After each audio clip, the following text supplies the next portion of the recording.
बिस्मिल्लाहिर्रहमानिर्रहीम अस्सलामुअलैकुम। मेरा नाम है ख्वाजा मोहम्मद उमर और आप देख रहे हैं कारमेट पीके।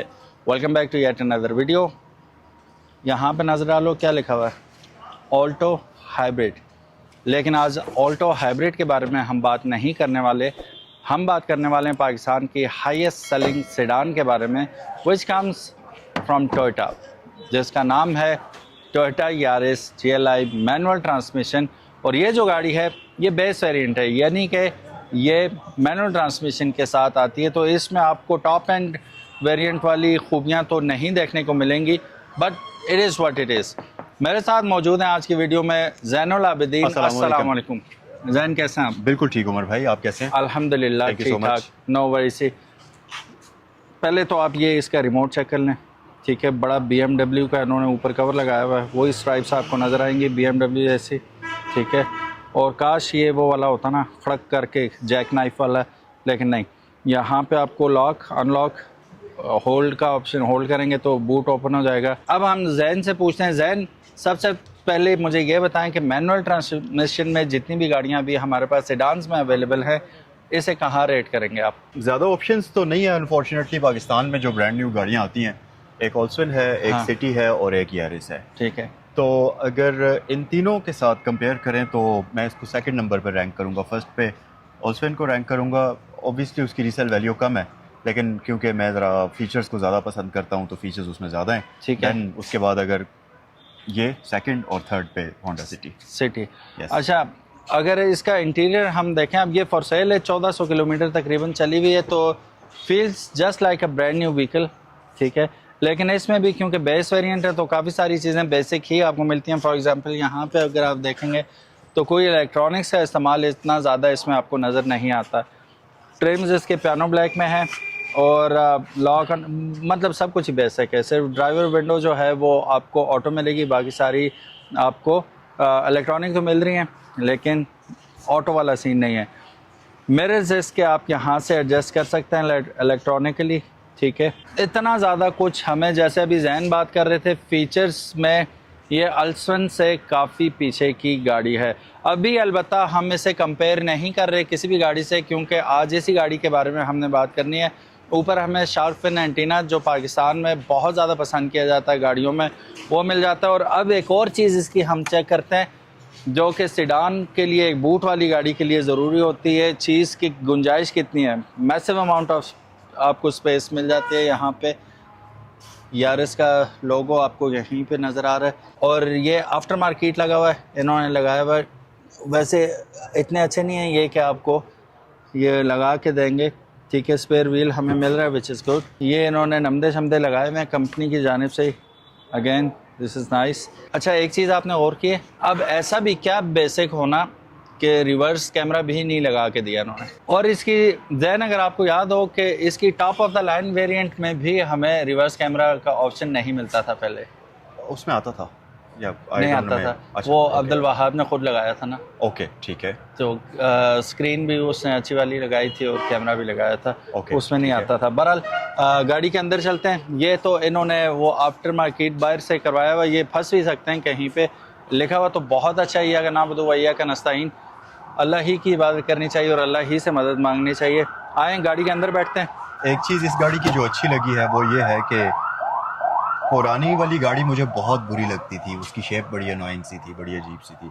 GLI की, यारिस GLI की, जो यारिस GLI प्री फेसलिफ्ट गाड़ी थी, बट इस फेसलिफ्ट में इन्होंने जो शक्ल फ्रंट से जो चेंज की है, वो थोड़ा सा अच्छा हो गया है, अब खूबसूरत हो गई है ये गाड़ी, ठीक है। लेकिन आप देखें ये बिल्कुल कितना अजीब काम किया उन्होंने, स्क्रीन तक नहीं दी इन्होंने। देखिए जी, बात ये है कि टोयोटा को हम ब्लेम नहीं कर सकते इस बारे में। उसकी वजह, इस गाड़ी से ऊपर की एक बहुत ऊपर की चीज़ है अल्टस 1.6, वो बिल्कुल उसमें भी आपको ऐसा ही ऐसी मिलता है, उसमें भी सेम ऐसा ही है। तो अगर उसमें नहीं दिए गए तो फिर यारिस तो बहुत नीचे की चीज़ है, यारिस तो शायद कोई नहीं। यस, तो हम टोयोटा को ब्लेम नहीं कर सकते इस बारे में। तो किसे ब्लेम करेंगे? तो हम खुद को ब्लेम करेंगे कि हम क्यों खरीदते हैं, होने के बावजूद ये क्यों खरीदते हैं।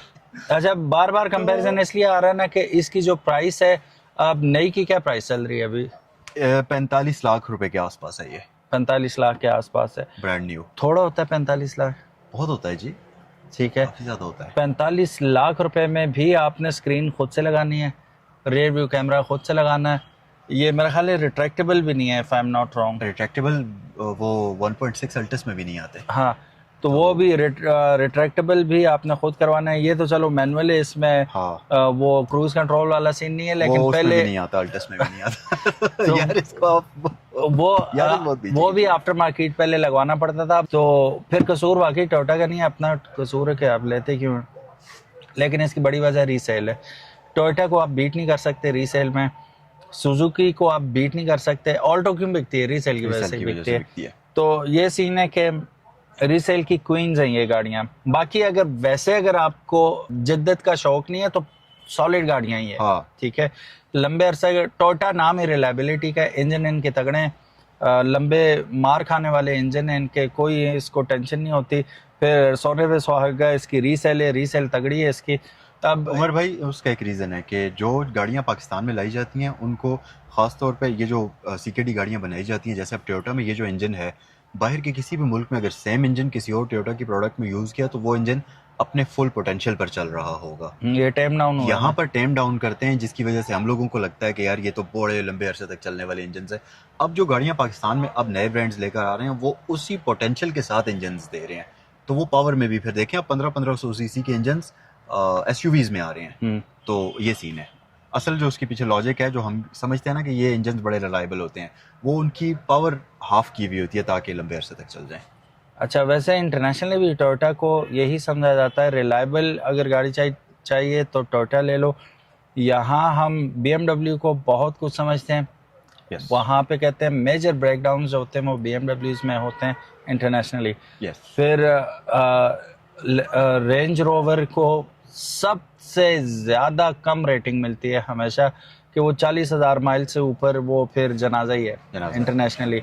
यहाँ पे रेंज रोवर के रेट देखें कहाँ जा रहे हैं। ठीक है, 6 करोड़ 7 करोड़ 8 करोड़। तो यहाँ पे वो चीज़ें लग्जरी बन के आती हैं। बहरहाल Exactly. फिर हम रेंट पे शुरू हो गए और गाड़ियों के दोबारा इस पे आते हैं। हर चीज़ बेसिक है, ये आप देख सकते हैं।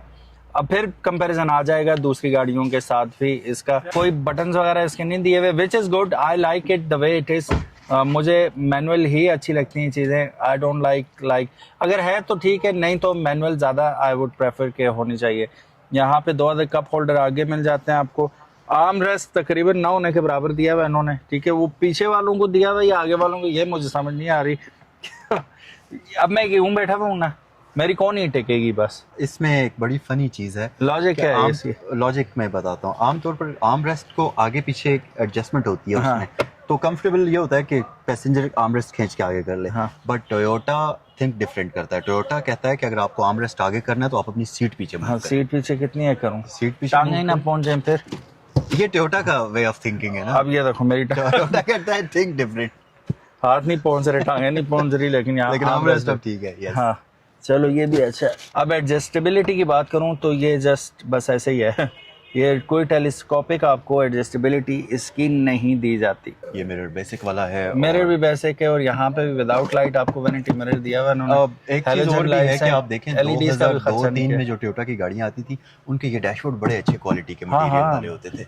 अब ये भी जो है ना, इनफैक्ट 16-17 मॉडल आप देखें ना, जो GLIs हैं, यस, क्या बेहतरीन किस्म के उन्होंने बैठ के इससे तो ज्यादा आपको हाँ। उसमें मजा आता था, वो जरा प्रीमियम लगती थी। Yes. लेकिन ये कच पच वाला हिसाब है, नाजुक लगती हैं आपको। बिल्कुल ठीक है, बहरहाल जी अब हम तो गोरों की तरह से रिव्यू भी नहीं कर रहे जी। गोरे तो ऐसे छत दबा के ऐसे नहीं, हमने दबा के देख रहे हैं। गोरों ने रिव्यू तो- करना होता है गोरों के लिए। हाँ, हमारे ठीक है, रिव्यूज तो फिर एग्जैक्टली हमने अपने ही लोगों के लिए रिव्यू करना है, तो वो इन चीज़ों को ऑलरेडी पता है कि what Toyota is made of and what Suzuki is made of and what is Honda made of। वो इसी जगह मैं खड़ा था, क्रीडी लग गई और शदीद गालाबारी हुई। तो आप यकीन नहीं करेंगे कि होंडा सिविक जो नई वाली थी 1.5 RS टर्बो, मक्खियों का छत्ता बन गई थी। यूं जिस तरह वो आप रोगनी नान लेने जाते हैं ना ऊपर, वो इस तरह उंगलियां इस तरह वो निशान पड़ गए थे, प्रिंट्स बने हुए थे उन लोगों के। और अल्सन भी साथ खड़ी थी। अल्सन पे 3 या 4 मेजर वो थे, बहुत बड़े, बाकी गाड़ी सारी नीट एंड क्लीन थी। तो ये बिल्ड क्वालिटी और वो करोड़ों की गाड़ी है जी। ऐसे ही ठीक है, बिल्कुल सही बात है। तो बहरहाल again it is what it is. यही हमारे पास ऑप्शंस हैं इस वक्त सेडान में। बाकी कंपनियां SUV पे जोर है सबका। हाँ, MG को देख लें, हेवल को देख लें, आप किया को देख लें, किया ने पिकांटो तो निकाली है लेकिन वो भी किस काम की है। बहरहाल no hate to Yaris, Yaris अच्छी गाड़ी है। 1300 सीसी होने के बावजूद टोयोटा की ऐसी ज़बरदस्त किस्म की टेक्नोलॉजी, ये 220 बता रहे हैं यहाँ पे, ठीक है 220 इसकी आपको टॉप स्पीड मिल रही है। जैन आपको लगता है कि 220 तक जा सकती है 1300 सीसी? 160 180 तक शायद जा सकती हो। 220 का आप में से कोई अगर शेयर लेके गया ऐसे 220 तक तो कमेंट सेक्शन में ज़रूर बताइएगा। बहरहाल 1300 सीसी होने के बावजूद 220 लिखने की हिम्मत तो की है ना उन्होंने। हाँ हमारी एल्सन 200 तक जाती है 1500 सीसी होने के बावजूद, ठीक है। एग्जैक्टली। तो बड़ी एसयूवीज अगर आप देखें, हैवल को देख लें, एमजी को देख लें, दूसरी तीसरी, इसी तरह अगर आप हैवल को देख लें, एसयूवीज दीगर एसयूवीज को देख लें तो वो 180 पे टॉप कर जाती हैं। तो उससे आगे उन जैसे जैन ने कहा कि वो टाइम डाउन किए हुए वो 180 से ऊपर नहीं जा सकती गाड़ियाँ। ये जवान के बच्चे 220 तक इस 1300 सीसी गाड़ी को ले जा सकते हैं। हाँ। गुड हो गया जी। एल्सन हमारी वो भी नहीं जाती। और अगर उस हिसाब से आप देखें तो मुझे नहीं लगता, क्योंकि इसका इंजन 100 से कम हॉर्स पावर बनाता है और 120 के करीब टॉर्क बनाता है, तो आई डोंट थिंक सो कि ये 220 तक जाती होगी। चलें, इन्होंने मीटर तो दिया ना 220 का। हाँ। अच्छा जैन, बुराइयां तो हमने काफ़ी सारी कर ली, लेकिन जैसे मैंने कहा इतनी भी बुरी गाड़ी नहीं है। अगर आपको टेक्नोलॉजी इतनी ज़्यादा आप यूज़ ही नहीं करते और वो you are not into it, तो फिर क्वाइट जैसे अब मेरे अंकल हैं, उन्होंने ज़रूर स्क्रीन की, ठीक है, वो इस पर भी खुश हो जाएंगे। और ये मैनुअल ट्रांसमिशन उनके लिए सबसे ज़बरदस्त बात है कि ऑटो नहीं है, वो ऑटो से घबराते हैं, ठीक है। 5 स्पीड मैनुअल आपको फॉरवर्ड मिल जाता है, 5 फॉरवर्ड गियर्स मिल जाते हैं और मैनुअल है, सबसे अच्छी बात ये है। तो उनके लिए ये कंप्लीट पैकेज है गाड़ी। ट्रू। वैसे generally Toyota is a very good company, well known for its reliability, plus इनकी सस्पेंशन का भी अगर कंपैरिजन करें आपसे, मैं कहता हूँ आप थोड़ा सा इसका और होंडा का कंपैरिजन करें, किसको बेटर आप दिलाएंगे? ये हर बंदे की पर्सनल चॉइस है, क्योंकि कुछ लोगों को होंडा की सस्पेंशन पसंद है, कुछ लोगों को इसकी सस्पेंशन पसंद है। मेरा ओपिनियन ये होगा कि अगर आप थोड़ा सा सॉफ्टर सस्पेंशन जिसमें ट्रैवल थोड़ा सा ज़्यादा हो, उस तरह की सस्पेंशन चाहते हैं तो फिर ये सस्पेंशन ज़्यादा अच्छी है। ठीक है। थोड़ा स्टिफ सस्पेंशन चाहते हैं तो फिर होंडा की सस्पेंशन ज़्यादा अच्छी है। इसके अलावा On the other इसमें hand, कौन सी अच्छी लगती है आपको चीज़? हाँ, इस गाड़ी में अच्छी चीज़ ये है कि इस गाड़ी की सीट्स काफ़ी कंफर्टेबल हैं। जो स्टॉक सीट्स इसके साथ आती हैं वो आपको उसके ऊपर बाद में सॉफ्ट कुशन लगवाने की कोई ज़रूरत नहीं पड़ती। अल्सवेन में ये चीज़ बुरी है कि उसकी स्टॉक सीट्स काफ़ी हार्ड है, उसके ऊपर आफ्टर मार्केट कुशनिंग लगानी पड़ती है, जबकि इसकी सॉफ्ट है, बड़ी अच्छी आपको पैडिंग और वो सिटिंग पोस्चर बड़ा अच्छा है। अंडर थाई सपोर्ट जो है इसकी वो भी आपको स्टॉक ही मिलती है, तो लंबे सफ़र के लिए ये काफ़ी अच्छी गाड़ी है। ठीक है। माइलेज का सुना है बहुत आउट क्लास रहती है ये गाड़ी 17-18 करती है आराम से। हाँ, और ऊपर से है मैनुअल है, आप अपनी उसके हिसाब से चला सकते हैं। 17-18 लॉन्ग की बात कर रहा हूँ, शहर में तो ये वही 12-14 करेगी, लेकिन long. But again resale is the key point, yes, कि बिकती वाह करके ये गाड़ी। बहरहाल ये गाड़ी अवेलेबल है कश्मीर मोटर्स ज़ैवटाबाद में। स्क्रीन पे नंबर्स मौजूद हैं, आप कॉल या व्हाट्सएप करके इनसे इसकी कीमत के मुतालिक आप इंफॉर्मेशन हासिल कर सकते हैं। ऑडोमीटर की अगर हम बात माने तो 1823 किलोमीटर टोटल ये गाड़ी चली हुई है, इस्लामाबाद नंबर की ये गाड़ी है। Thank you so very much for watching this video. उम्मीद है आज की वीडियो आपको पसंद आई होगी। अगर तो पसंद I give it a big thumbs up. Zainul Abidin, thank you so very much, आज हमारे साथ आप आए हुए थे और आपने हमारा साथ दिया वीडियो में, बहुत बहुत शुक्रिया and thank you so very much guys. आपका ये तो मेरे और जैन के ओपिनियंस थे, क्योंकि ये 2025 मॉडल था, इसलिए हमारी ये बातें करना ज़रूरी थी इस गाड़ी के बारे में। बाकी है कि हमारे कहने से अगर कोई फ़र्क पड़ता होता तो अभी इंडस्ट्री बहुत अच्छी हालत में होती। फ़र्क तो पड़ना नहीं है तो फिर हमने भी चुप तो नहीं करना, हमने भी बातें तो करनी है। अब नई गाड़ी थी, हमने आप लोगों को एजुकेट करना, बाकी आपकी मर्ज़ी, आपने जो लेना।